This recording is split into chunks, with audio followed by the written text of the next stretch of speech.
अस्सलाम वालेकुम रहमतुल्लाहि वबरकातुहू।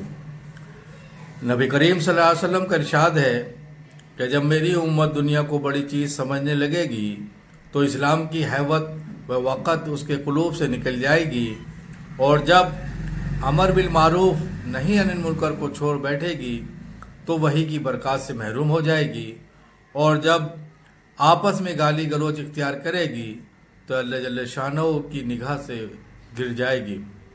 काबिल एहतराम दोस्तों, इसमें तीन चीज़ें हैं कि पहला तो दुनिया को बड़ी चीज़ समझना, और आज उम्मत का यही हाल है कि दुनिया के लिए सब कुछ करने को तैयार हैं, बीवी बच्चों घर बार को छोड़ने को तैयार हैं। दुनिया उनके दिलों में घर कर गई तो जिसकी वजह से इस्लाम की हैबत व वक़्त उसके कुलूब से निकल गई। आज अल्लाह के हुक्म तोड़ के ज़िंदगी गुजार रहे हैं, मोहम्मद सल्लल्लाहु अलैहि वसल्लम के तरीक़ों को छोड़ लें, हुज़ूर सल्लल्लाहु अलैहि वसल्लम की सुन्नतों को छोड़ लें। क्यों? क्योंकि दिल में दुनिया बस चुकी है। तो इस्लाम की जो कदर कीमत वक़्त है वो उनके दिलों से निकल गई। और दूसरा कि अमर बिल मारूफ यानी कि अच्छाइयों का हुक्म करना और बुराइयों से रोकना, ये आज उम्मत छोड़ बैठी है। अगर आज कोई दीनदार भी लोग हैं, नमाजी रोज़ेदार हाजी भी लोग हैं, आज वो भी इस काम को नहीं कर रहे। गुनाह होते हुए देख रहे हैं, अल्लाह के हुक्म टूटते हुए देख रहे हैं, बुराई होते हुए देख रहे हैं, लेकिन उसको रोक नहीं रहे। अच्छाइयों का हुक्म करना और बुराइयों से रोकना इस उम्मत का इम्तियाज़ है, बल्कि ये जिम्मेदारी है। मोहम्मद सल्लल्लाहु अलैहि वसल्लम के तुफ़ैल में मोहम्मद सल्लल्लाहु अलैहि वसल्लम ने और अल्लाह ने ये एक जिम्मेदारी दी है कि अच्छाइयों का हुक्म करना और बुराइयों से रोकना है। ईमान के 3 दर्जे हैं।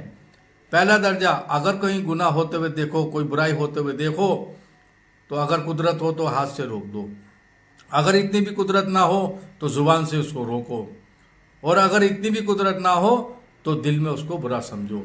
ये आखिरी दर्जा है, इसके अलावा ईमान की कोई बचा ही नहीं।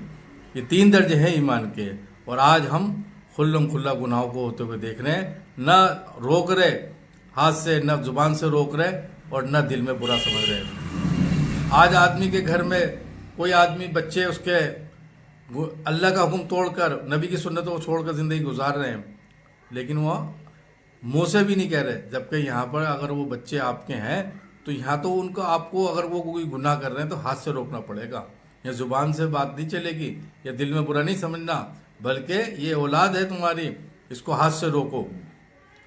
तो अमर बिल मारूफ नही अनिल मुनकर को हम छोड़ बैठे, इसलिए आज हमारे ये हाल है।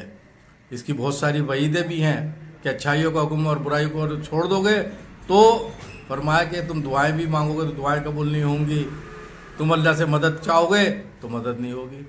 एक रिवायत में आता है जिसका मफहूम है कि तुम्हारे ऊपर अल्लाह ताला ऐसा जालिम बादशाह मुसल्लत कर देगा कि तुम्हारे वो बच्चों पर रहम नहीं करेगा, बड़ों पर रहम नहीं करेगा। हाँ, आज वही हो रहा है।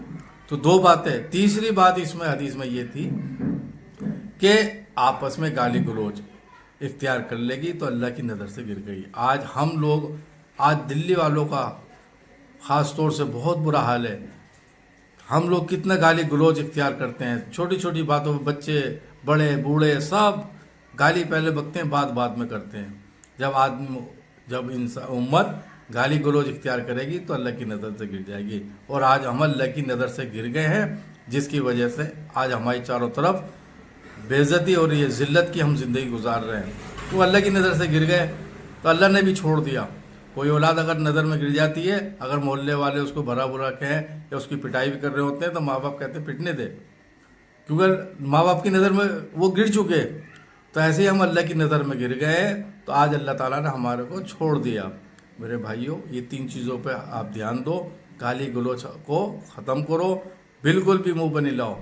जब गाली देने का वक्त आपको लगे ज़ुबान पर आए तो ये सोचो कि अगर मैं ये गाली बकूँगा तो मेरी कवर में एक बिच्छू रख दिया जाएगा, तो इंशाअल्लाह गाली गलौज से हम बच जाएंगे। अल्लाह ताला हमें नेक अमल करने की तौफीक अता फरमाए और दीनदार ज़िंदगी पर गुजारने की तौफीक अता फरमाए। अस्सलाम वालेकुम।